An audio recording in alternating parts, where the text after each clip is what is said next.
The boys played yesterday, did they not? Which boys? No, they didn't. Yeah? Yeah? Which boys? Are you talking about the same EPL? Yeah. Which boys? Oh, some boys played over the weekend. There are some boys who were playing over the weekend. Yeah. Who were Man U and Man City.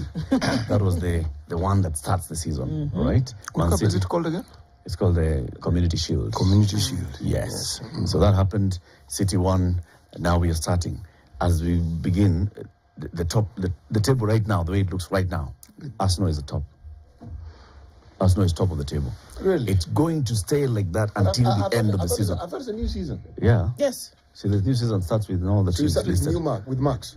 You start with the alphabetical order. So Are we together? we are definitely together, Eric. Now, from that point, from Sunday, points, until May next year, This man Arsenal will is be so top. fun. Okay? And if you want to don't follow want to Arsenal myself winning the league this season, If you want to follow Arsenal winning the league this season. yeah, Okay. just tune into Spice FM on the days that the games are playing. All right? Because Spice and Radio Maisha and Berur FM have the rights to broadcast on radio the English Premier League. Wasikia maneno ndu? Umesikia? Wasikia? Yes, very good. We are together. We are very together. Our next conversation is going to be on alcohol, drugs, and substance abuse in this country. We are joined by Dr. Anthony Omerikwa. He is the CEO of the National Authority, the campaign against alcohol and drug abuse, NACADA. Dr. Omerikwa, good morning. Good morning to you, Latif. Welcome to Kenya's biggest conversation, the hot seat of the Situation Room. Are you comfortable? I'm privileged to be here. Very good. Yes. It's good to have you here. Thank you. One of the things that we'll be talking about, of course, is the effect of, substance abuse. But on the other side, we'll also be talking about the positive effect of actually getting your health checkup periodically and regularly.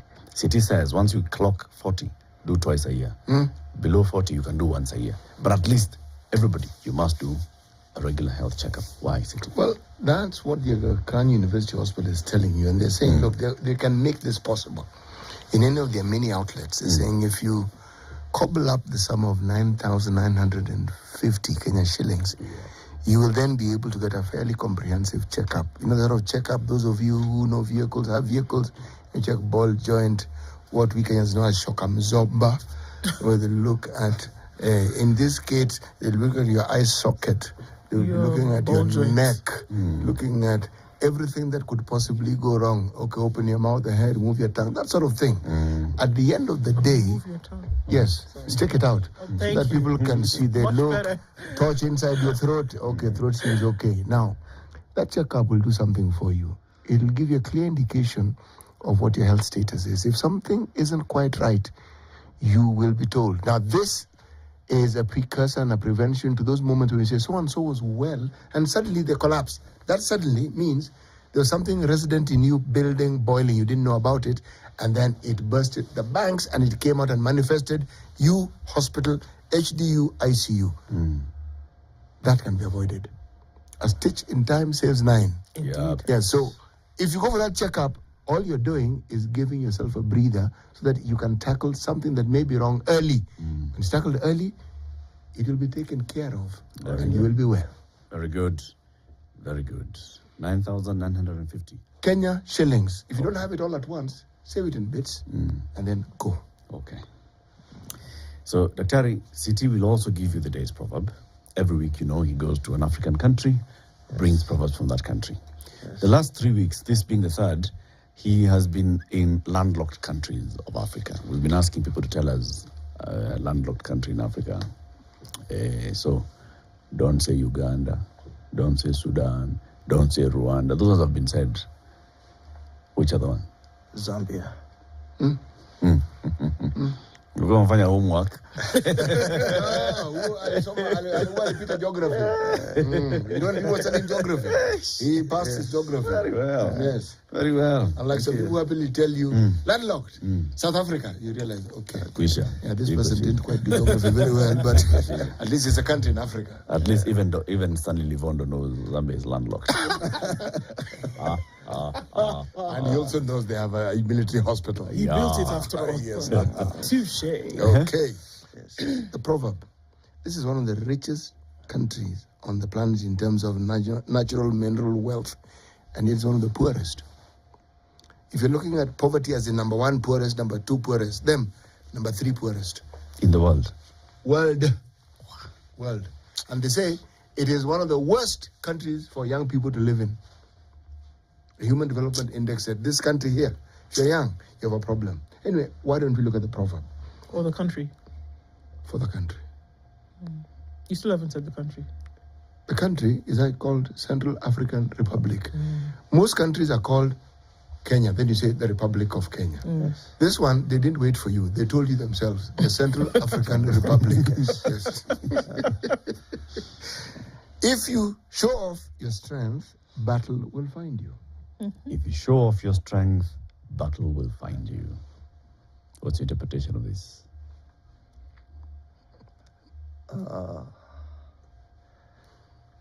I want to look at it from the vanity perspective. Yes. If you spread yourself out there in vain, I think you'll have haters. That's my perspective. You put it very well. Right. Haters will follow you. You flaunt it and see. Flaunt and haters come. Yes. Haters don't hate. Yes. Nice one. That's a good one. There was some interesting news item about 2-3 days ago everywhere. Let me read one from the Star. Nakada warns alcohol uptake through rectum is dangerous. The National Authority for the Campaign Against Alcohol and Drug Abuse has warned that the uptake of alcohol through the rectum poses health complications. CEO Anthony Omerikwa said recent media reports show alcohol enemas has allegedly been adopted by Kenyan youths. Alcohol enema, also called butt chugging or boofing, is the introduction of alcohol into the body through the rectum. In a statement, Omerikwa said the trend poses enormous health risks and called for urgent inquiry by relevant stakeholders into the trend. Compared to other methods of consumption, this route is extremely dangerous and poses a significant health risk due to very rapid absorption of alcohol into the bloodstream, he said, in contrast to traditional methods of consumption that allow the body to metabolize and regulate the intake. Alcohol enema bypasses these natural defenses. Huh? Yes. Ati, what is that? I'm just surprised that we had to say that it was dangerous in the first place. I mean, one would assume that it would be from the very beginning. What is that? And that the fact that you have to say that this is happening, that means one of two things are happening. That there's a rise of this behavior, Yes. and that there's ignorance to the fact that it is dangerous. What is this behavior, first of all? I'm still stuck on that. Me, I'm dumbfounded. Chugging from the other side. You take alcohol. So how do you... Me, I'm completely Do you bend dumbfounded. over? Does somebody hang you upside down? What's happening here? Dr. Ari, what's happening? I think this space is pretty new. And the purpose of our news item and article that we put out there is two. Number one, to diminish the sensationalization of it. If you look at when it broke out in the news and read the after comments, these young people think like it's something that is cool to do. So number one, we wanted to tell them this is not something cool. Number two, secondly and most importantly, is the danger of it. Most of these young people do it to conceal the smell of alcohol. Anecdotal evidence has shown that this has started within schools, so that they go out for a music festival and they soak it in alcohol in tampons and introduce it that way. Many people have come out to say that they've been doing it. And surprising, as far back as 2 years ago, one individual said that they started doing it in 2022, right after towards the end of COVID. And indeed, this is dangerous in so many ways. Number one, the risk of infection. Number two, you don't control the content. You know, as you imbibe, and I'm not advocating for this, But as you drink your beer, other mechanics of metabolism come into play. Number one, you can take so much beer because it fills you up. And that acts as a moderating aspect of the ingestion. Number two, because of the covert way in which these people want to administer this, chances are, and if you look at the demographics of the people who are doing this, chances are they'll look for portable alcohol. And this portable alcohol, as you know, and as the government has been fighting, a big number of them is contraband and illicit. Therefore, you don't even know the content, alcohol content in them. Thirdly, and most importantly, is the fact that when you administer it that way, the effects are faster. Okay. And your impairment comes very fast. Okay. And it predisposes you to all the dangers that come with immediate inebriation. Yes. Okay. So that was another question then, Terry, because essentially, we're not just, I'm not saying we, people are not just doing this because it's cool, but you can actually, you get inebriated much quicker, and one would assume that it's absorbed into the system, so it hangs around much longer. The feeling of highness essentially is why this is being done? Yeah, that's one of the reasons why it's being done, because of the instant high. Secondly, the demographics of the people who are doing this are people who can't sit on the table and take their alcohol. And if they could do that too, there's a fear of their guardians smelling it off their breath. Yes. So it's a way of administering it without being detected, yes. So you're saying it's children who are basically doing this. Mostly you'll find it among the younger population. Yes. How did it start? Is it common practice globally? I mean, it is a global phenomena, but in other jurisdictions, they're normally events driven by the psychic and euphoria of groups when they are partying. But in Kenya here, I think we can trace it within the teenage population, and mostly those people who are in schools. In the first instance, and this is a told story about one of the users, as told by the parent, it started when they went out for these school activities. And one of the ways in which the chaperones and the teachers get to know whether these people have taken alcohol is they smell their breath. So this was an innovative way of concealing that breath of alcohol, getting a fast high, because the period of administering this alcohol through the enema is short, so that they can get a quick high out of it. Yeah. Are there long-term effects? There are a lot of long-term effects. And that is why I agree with you. I mean, some of these long-term effects can only be known if you check yourself into hospital to have them checked. But the biggest effect of this is it leads to addiction, number one. And you know very well addiction is a family disease. The person using who's addicted and the family who take care of the person. Secondly is the issue of impaired thinking, which gets these people to make decisions that endanger them more. Finally, and most importantly, is the danger of that immediate high. You know, for example, if you are operating machinery, it can cause accidents if you take it up that way. How did you get to know that this was happening? Thank you very much. As NACADA, we are present in the social spaces. And our first encounter with this was actually in social media. Then through our teams, our surveillance teams, we further probed to get to the bottom of it. And that is how we came to the realization that this thing truly exists. Yes. Okay.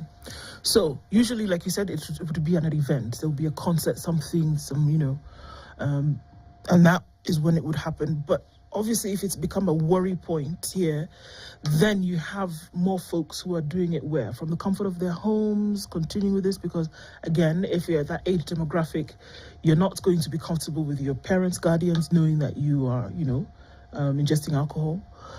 So are we seeing the practice being then taken away from events to other areas where now this continues? Yes, I'll explain it using the continuum of addiction. How do we get addicted? We don't just wake up one day and decide, today I want to get addicted. There's the experimentation part of it.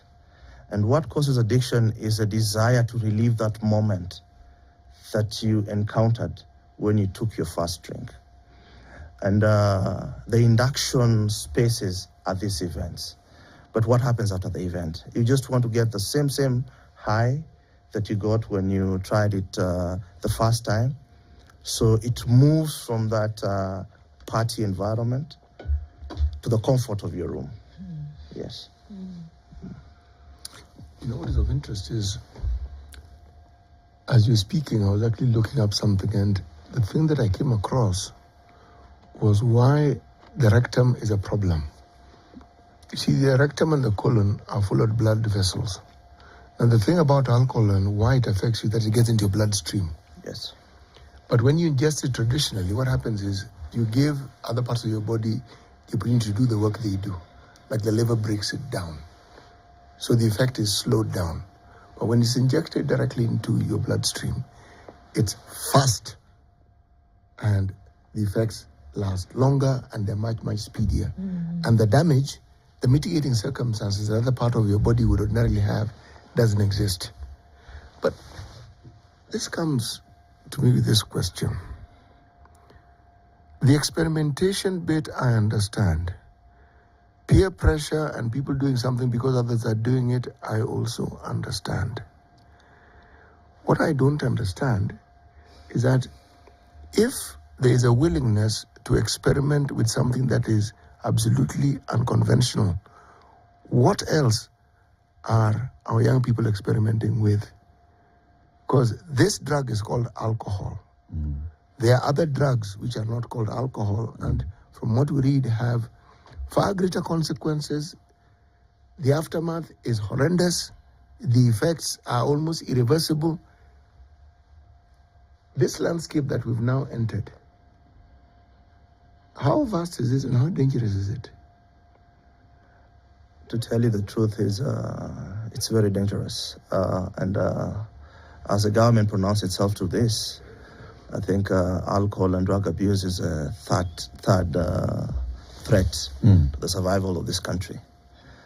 Not only in its nature as alcohol, but also in its effect of what people who are using these drugs and alcohol would do, both to themselves and to the public. Your question is very pertinent, and it segues into the topic of today about synthetic drugs. Alcohol is the most abused drug, but there are other drugs that are equally being abused, and some of these drugs that are abused are available. They are licit and not illicit. And synthetic drugs are those drugs that are created to mimic the effect of actual drugs. Now, you saw a couple of years back that codeine became the drug of choice for very many youth. Because you could buy it over the counter. It's a cough syrup, yes.